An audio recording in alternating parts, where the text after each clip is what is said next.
emotional it was. I went over to him, we were staying in the same hotel. I said, Mr. Spielberg, maybe you're not familiar with it, but I'm one of the survivors.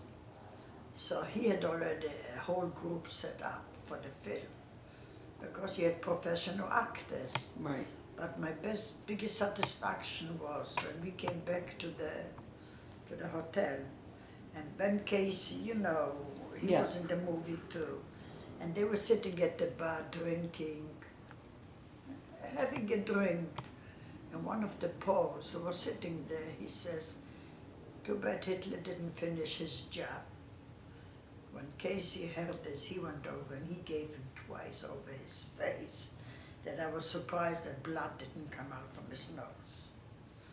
And this was my biggest satisfaction, that somebody stood up and gave him hell for saying that. But anyway, you want me to talk about Poland? No. I'm going to go over, let me give you a review of what we did the last time. Okay. And then we're going to go by the actual interview that I need to do. This is our second meeting. Right. And during our first meeting, you told me about your childhood, your brothers and sisters. You Yes. told me about stealing the horses from the Germans, which was a wonderful But story. this was after the liberation. This was after liberation. You also told me about finding and uniting with your brother. Poland. You told me about seeing your maid and that She pointed and she said, you are still alive. Right. About the Bricha and trying to pass leave Poland and to as continue. Greek Jews. About going to Salzburg. A little bit about... We didn't go to Salzburg, we were going to Israel. You were going to Israel and you ended up in You Salzburg. ended up in Salzburg. But before we ended in Salzburg, they arrested us in Klagenfurt. This was the British zone, because we were illegal.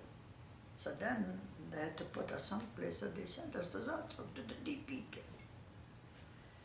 And a little bit about the conditions, which we may get in more today. Yes, it was. You told me about saving your sister's life and unfortunately your sister's death, and getting permission later to bury her in Israel. That you didn't participate too much socially until after 1946, because you and your brother were taking care of your sister. Because we believed that we had to mourn a year. And We we'll were get, mourning a year, but I'll get into, which I didn't get into, who you knew in Salzburg, and only because it's about the bonds that were formed and who later were your friends, who you knew then and who you knew now. who remained friends. And of course, you were the first to be engaged in Salzburg. No. Oh, okay, maybe you No, didn't. this I can, it's conflicting. I told you why. Because my husband was Well, you might have been one of the first to be engaged. one of the first ones, because I always tell people who didn't know me that I got engaged the 15th of June I got married, but not What year? 45, not for, in 48, 47. 48, maybe 48, I don't remember. I have a picture, from, which isn't so great, but it's okay. It's okay, and that you got a great diamond. And I had it, I don't know how great it was. Yeah, It you was got a diamond. Okay. I'm going to ask you a couple of questions, and then I'm going to go to the regular interview that I do with everybody. Some of the questions from the regular interview you already might have answered when you were telling your story. So if you did, we'll skip over the questions. Okay. 2 quick questions. Was there a difference when you were a survivor you had certain feelings in when you were trying to survive. As soon as you were liberated, you had other feelings which were also trying to survive. Were those feelings different when you were trying, you're in both situations you're fighting for yourself. Well, But when you were liberated, were those feelings different feelings? well, I don't know what respect you want me to say it. The feelings were mixed. Why? First of all, I am one of 8 kids from a religious family. And we were Orthodox people. And when I was liberated, after knowing already that my parents were dead, and knowing that I lost already a brother in Birkenau, because I saw him once. So I knew already about 3 victims, right? So my feelings were confused. Or in what way? I felt that my parents were pious people. Why did they deserve that punishment? So I tried to get away from religion. It didn't matter to me anymore. But when I came back to my normal senses, I went back to it. How long did that take? Not when I had a normal life already, even in camp, a DP camp, because I felt I was going out. I was a popular girl, and I was going out with a lot of boys.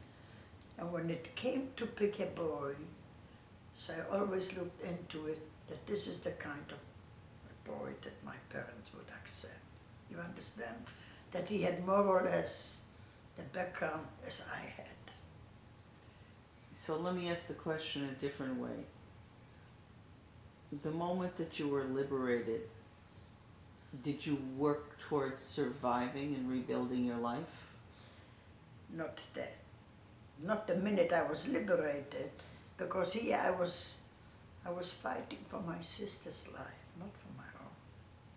I wanted, I had that feeling, I don't know how to explain it to you, because when we came to camp, and when they separated me from my mother, so I was running after her. So she says, no, go back and hold on to Bala so she will survive. So I felt that I had a responsibility, that I became her mother. And this was my goal, to save her, to be alive. And I lived for her in the camp. I gave out production for her, that she shouldn't be, that they shouldn't see that she's slow. So my life turned around her. Whatever I did was for Bala. And it's a matter of fact that in the last year of being in Birkenau, we worked in a Weberei. What was the Weberei? We had to give out production. We were braiding plastic. We made braids out of plastic, which they were saying, for parachutes. I don't know how this was working, but this was our project. So I used to work for her too. I was always working, and they always saw me that I am a producer of production. So one day, the Kappa, who was a Czechoslovakian Gentile, he must have been a communist. He was arrested for political reasons.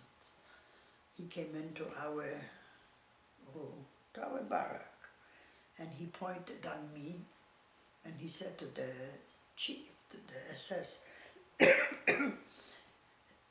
she's the one that I want you to appoint to be the advisor of the group. Advisor, like the supervisor. Yeah. I look at him, and he liked me, that assessment. Why did he like me? Whenever something had to be done, I was the one to raise my hands, to make for him earmuffs. I didn't even know how to knit, but I did it. I made him gloves. Whatever they gave me to do, I did. Whether it came out good or bad, he appreciated it. So I had a good, he liked me that I'm the one that I like to help.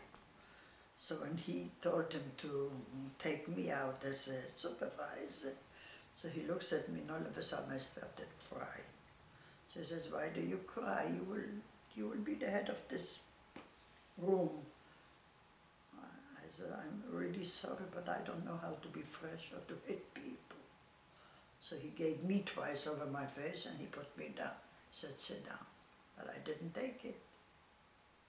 So, I always, because my mind was in something else, I tried to be, I never looked for power to be somebody.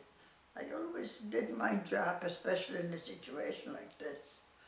And this is the way I survived. Well, you did that because you didn't want to be separated from your sister. And I didn't know, but there were many times that we were separated. They always picked her. She was like the victim. She went once to the bathhouse, to the toilet. And she had a terrible diarrhea, so somebody, and she was already in a different barrack. They split us. I was working indoors, and they put her outdoors to work. I was working in a Nähstube. So every morning I used to stay at the end when they were counting us. And the minute he finished the counting, I grabbed her and I took her with me to the Nähstube. And I always, if somebody came in to look for her, she was always sitting under the table covered with the clothes. And I protected her as much as I could the whole time. Did she ever want you to stop protecting her? No. She felt that I'm her safer. Do you... And it was a small difference in age between us. Did you, do you think about her all the time. till today? And you know what? And it makes me cry. Whenever we had a problem, I felt that my mother is directing me and that I will save her. And when she was sent to the gas chamber, and when I took her out in such a way, I said, only my mother did it, not me. And this is how I continued even after the war. In Salzburg, I had a much older brother than I am, but she always looked up to me. So when she was getting sick in Salzburg, it must have been a nightmare for you. It was, I have a wonderful sister-in-law. She's also from Lodz. And we used to, every night, one night, she was in the hospital with her. What was her name? Fella Grützmacher, her maiden name was Grützmacher, and her married name was Himmelfahrt. So we used to change off. One night I was sleeping in the hospital with her, one night she was sleeping. And she was only a sister-in-law to her. She wasn't even a sister-in-law yet, because they were not married yet. So, she is a nice person, and we all lived together, one room.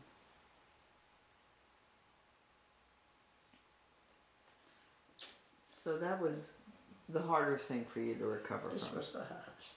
This was, for me, it was the hardest thing. Whenever we went for an closing, I said, oh, I'm in trouble. And I always protected her. I always kept her in front of me, because I didn't care. If something would happen to her, I would follow her.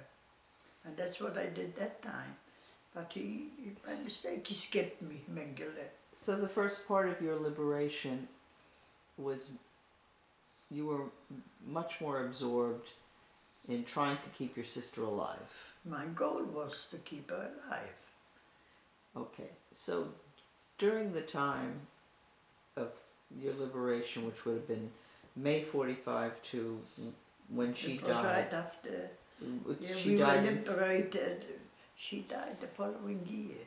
So 46 in May. So Shavuot time. roughly a year. Did you, outside of taking care of her, did you get to know anybody in the camp really? Well, we were all, how Did- should I describe it to you? We were all more or less the same age, the liberated people. We had a few friends, but it was more about, I wouldn't leave her by herself. Wherever I went, I would take her. Hankaluv was very close to me. Hankaluv, Sapka Peretzman, Herta. Did they come stop by to try to help you?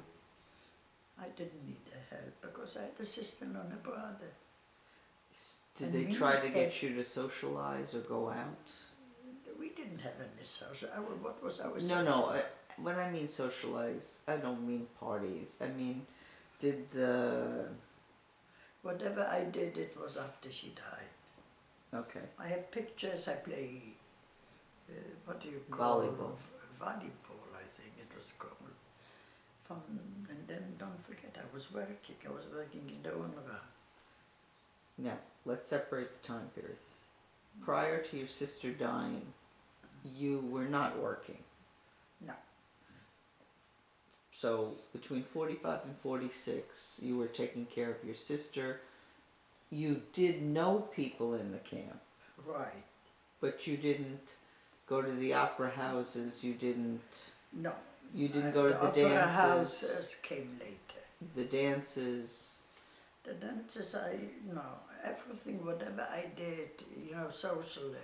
They had once a week a dance, the life. I don't have to tell you. I'm sure your mother That's told all right. you the social life we had in camps. So whatever we were together, we came to a big social hall, social place, and they brought in some musicians and we were dancing just to keep us busy. You didn't do that though in the first year. In the first year, no. Okay. Now that first, what I do know is there were two Salzburgs. One in the city and then one later.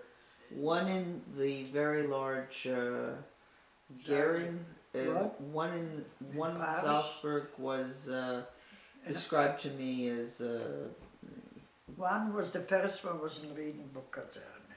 which was the one that was divided, a lot of people, divided by sheets. So and this was Riedenburg Kaserne. Riedenburger, and that was in the town. This was, to be honest with you, I don't remember the locations where it was.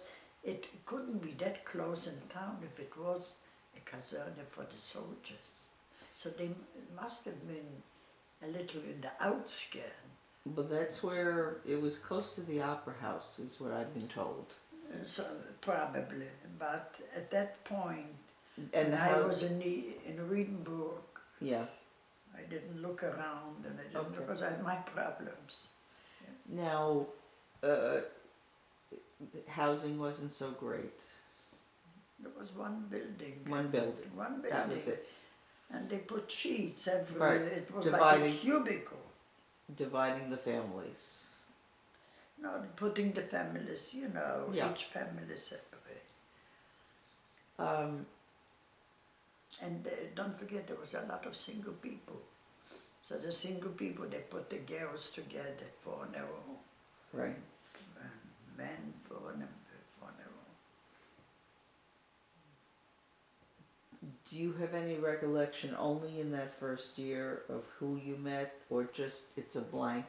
You were just taking care of your sister. I met a lot of people, but I didn't connect myself to them.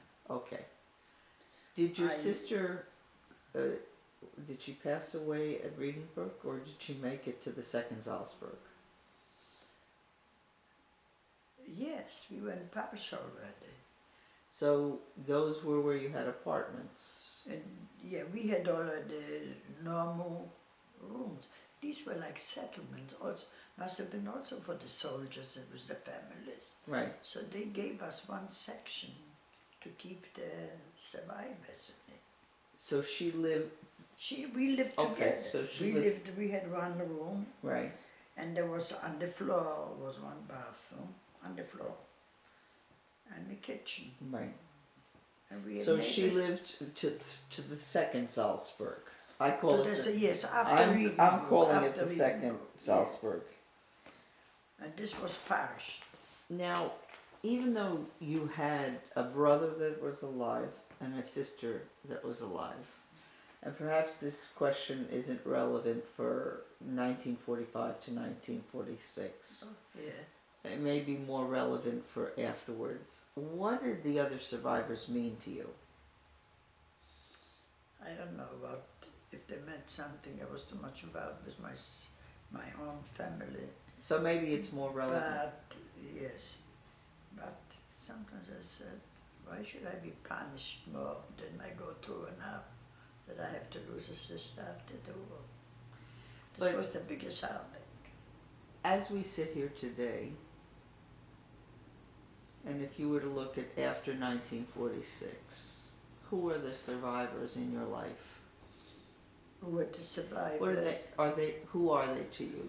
The survivors, who is hurt to Equal Sapka? to I became more among friends because even so I had a sister-in-law and a brother, but we all were occupied. My sister-in-law went to Old. She was taking classes, sewing. I worked in the UNRWA. I was a little English I knew.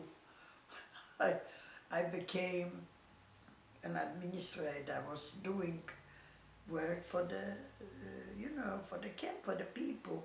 And when it came the time when they started sending people to settle in different countries, I was the one to give them the news that they are going to Australia or to Canada, wherever. Who are your closest friends? From Salzburg. No, today. Today, I have two friends. We had a group, and they were mostly from my hometown. I have this one that called me. She's even related to me. Her husband What's was her a name? distant cousin, Frieda Freshman. He died 2 years ago. And she's from your hometown. He is from my hometown. And who And else? we were cousins, distant cousins. With Herta and Sapka, I became friendly in Salzburg. With Sapka, they were already married. Sapka married earlier, Herta married. Don't forget that I came later, but I always had friends, men friends, because they liked me. I used to go, but we didn't go. And if I went to an opera or to a concert, I went with my family, with my brother, my sister-in-law, or with Hankalu. Hankalu was my closest friend And you knew her from Salzburg. from Salzburg. I met her through my sister-in-law because they were together in a DP camp, in a concentration camp. And in your sister-in-law Sudetenland fell. and Hanka. Okay. So your closest... You probably have that picture from Hanka after the war when they shaved off The Germans, I do. Yes, this is the picture my sister-in-law's Oh, I know. So your closest friends It was Hanka, are primarily the people you met in Salzburg. right. But then, when I came to the States, I found my friends from home. And you That found we your friends. became friendly. We were not friends at home because, we all belonged to different groups. But they were all survivors. Oh yes, but from different, one was from Auschwitz, the other ones were in Sudetengau, They were more in Arbeitslagers and, working camps. If you met a survivor today, would you be an automatic friend? I don't think so. You know what? I don't like to talk about it. I don't think so. It's right to talk about it. I find that the survivors, they think that everything should come to them easy because they are survivors. Did you feel that way 10 years ago? I never looked into it. But when I became friends with American, it's a different quality of people. Okay. Then I'll ask you another question. But I have to go to the bathroom. Let's Okay. shut it off for a minute.